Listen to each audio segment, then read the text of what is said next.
Se eu terminar, ele vai perceber o meu valor e vai mudar.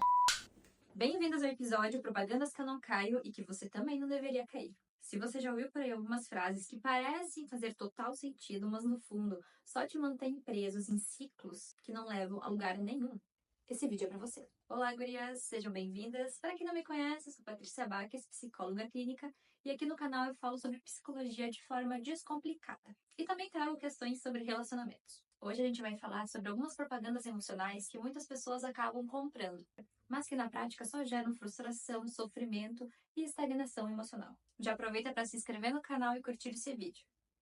Se eu terminar, ele vai perceber o meu valor e vai mudar. A lógica aqui é condicionar a sua própria felicidade e a sua própria decisão a uma possível reação do outro.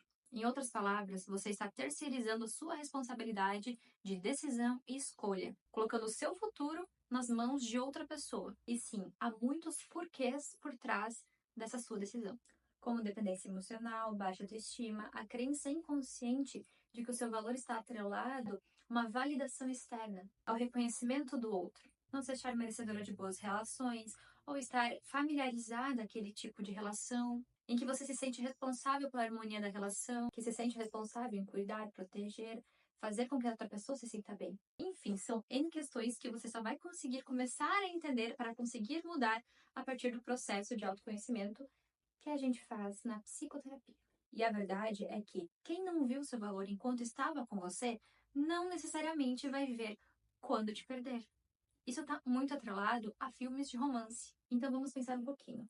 Será que você deseja mesmo estar em um relacionamento onde a dinâmica da relação é construída a partir de insegurança, te tornando uma pessoa hipervigilante no sentido de estar a todo momento pensando em formas de trazer aquela pessoa mais para perto de você, com medo de tocar em algumas questões que possam gerar algum conflito? Não podendo ter momentos de alinhamento de questões da relação que são muito importantes. Porque você vai se sentir insegura, você vai ter medo de perder aquela pessoa a qualquer momento. Ou estar com alguém que esteja disposto a construir com você uma relação boa para ambos, que deseja estar ali. Prestem atenção nisso. Quando a gente toma decisões tentando provocar mudanças no outro, a gente perde o controle da própria vida. Mudar precisa ser uma escolha interna, não uma estratégia de dor e perda. Se eu ignorar, vai passar. Tudo se resolve sozinho.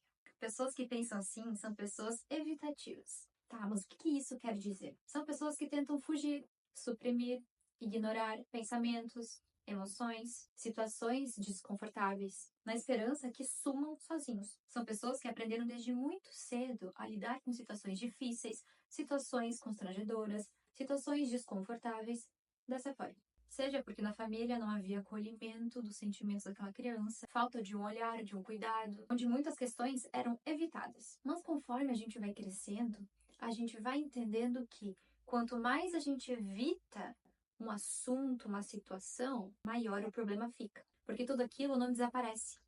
A gente guarda em algum lugar aqui dentro. E a vida vai cobrar em algum momento que a gente precise encarar tudo aquilo.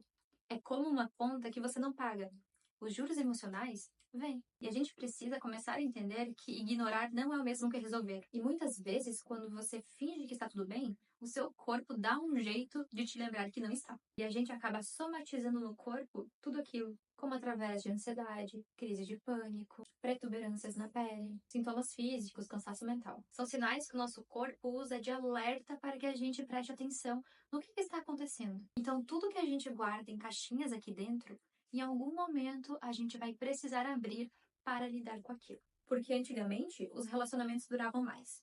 Essa é clássica, né? E de fato, duravam mais. Mas aí eu te pergunto, a que custo duravam mais? Você pode perceber isso olhando para algumas relações próximas a você, mas olhando com um olhar questionador, aquilo que as outras pessoas não comentam, mas que se escondem nas entrelinhas. Porque muitos daqueles relacionamentos eram sustentados a partir de dependência financeira, medo, opressão de gênero, normas sociais muito rígidas, como uma mulher era vista sendo desquitada antigamente. Só esse termo desquitada nos dá um gostinho de quanta opressão as mulheres poderiam viver se separassem. Não sendo bem-vindas em muitos locais, não tendo oportunidade de trabalho em muitos lugares, Primeiro porque já eram mulheres, já era complicado mulher entrar no mercado de trabalho, e agora quem gostaria de contratar uma mulher desquitada ainda por cima? Eu só vou colocar aqui alguns exemplos rasos pra gente não se aprofundar nessa questão, porque não é o intuito do vídeo. Mas tudo isso são questões que anulavam o bem-estar da mulher. E hoje, felizmente, muitas mulheres não precisam estar em uma relação por obrigação, mas sim por escolha. E para algumas pessoas não é confortável ouvir isso, porque são pessoas que não entendem que relacionamentos saudáveis não são aqueles que duram por tanto tempo, a todo custo, mas são aqueles que fazem sentido para as pessoas que estão dentro dele. E que você não precisa levar a sua relação até a última gota d'água e sair odiando a outra pessoa para poder dar um fim na relação. Se você quiser entender mais sobre relacionamentos que terminam se amando e não se odiando, e como isso é possível e o porquê dessa escolha, eu já fiz um vídeo aqui no canal explicando e vou deixar aqui em cima. Já clica nesse link para assistir depois. Eu não preciso de psicoterapia porque quem precisa mudar são os outros. Essa frase revela muito sobre a dificuldade de autorresponsabilidade. Muitas pessoas tendem a achar e acreditar que o problema está sempre fora. Porque o meu problema é a minha mãe e as questões dela. Então eu não vou conseguir mudar as questões dela fazendo terapia. Mas realmente, a psicoterapia não vai fazer com que sua mãe mude o comportamento dela. Porque a psicoterapia não é para mudar outras pessoas. É sobre você entender e aprender a lidar nas suas relações. A forma com que você se relaciona, como aquilo acaba te afetando, os seus limites, a sua comunicação, é sobre autoconhecimento e a forma com que você constrói a sua responsabilidade em qualquer relação. Porque quando você muda sua percepção, sua postura e seus limites, o entorno também reage de forma diferente. E isso não significa que os outros vão mudar. Mas significa que você deixa de aceitar certas dinâmicas e aprende a se proteger e a se cuidar. Fui criado assim e estou bem. Sabe aquela pessoa que diz, na minha época foi assim, eu sobrevivi? Sobreviveu sim, mas isso não significa que não tenha cicatrizes. Presta atenção nisso. Sobrevivência não é o mesmo que saúde emocional. A gente costuma normalizar o que nos acontece, mas nem sempre o que é normalizado é saudável. E sabe qual é o risco dessas frases? Perpetuar padrões disfuncionais. Porque se você acha tudo bem ter vivido falta de afeto, violência psicológica ou ausência de comunicação, porque provavelmente vai replicar isso nas suas relações. E já tem replicado. Então a pergunta que eu deixo é: será que realmente você está bem ou só aprendeu a se anestesiar? Dizer que faz psicoterapia pelo chat GPT. Aqui a gente precisa ser muito responsável, porque a inteligência artificial é ótima, ela está aí para nos apoiar no estudo, trabalho, produção de conteúdo, organização. A tecnologia está aí para a gente utilizar, ela é uma nova ferramenta, mas a gente precisa aprender a desenvolver uma responsabilidade para lidar com ela. Ela não está aí para substituir um psicólogo, um professor, porque nada substitui um espaço acolhedor, seguro, em que você se sinta seguro para falar e ter alguém ali para te escutar de forma ativa.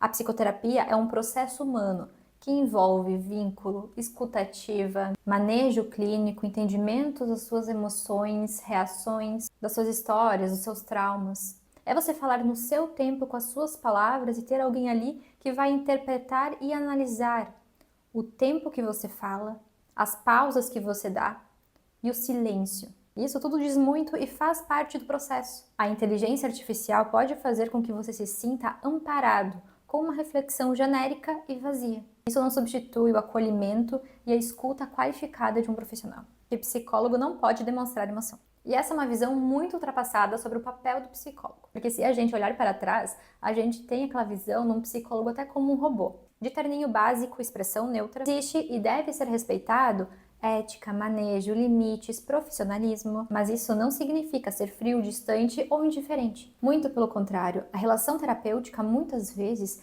é o primeiro espaço em que a pessoa experimenta um vínculo seguro, genuíno, humano, acolhedor. Mostrar empatia, se emocionar, rir junto, isso tudo faz parte.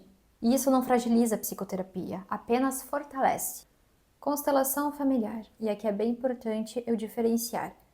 Constelação familiar não é psicoterapia. E ela não é regulamentada como prática psicológica.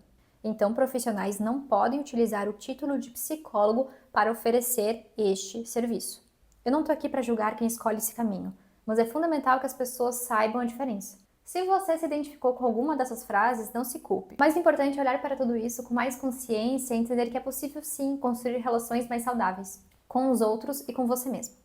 E aqui no canal a gente segue junto nesse caminho. Se esse vídeo fez sentido pra você, se inscreve no canal, deixa seu like e comenta aqui embaixo qual dessas propagandas você já acreditou ou mais ouviu na vida. Nos vemos no próximo vídeo. Tchau!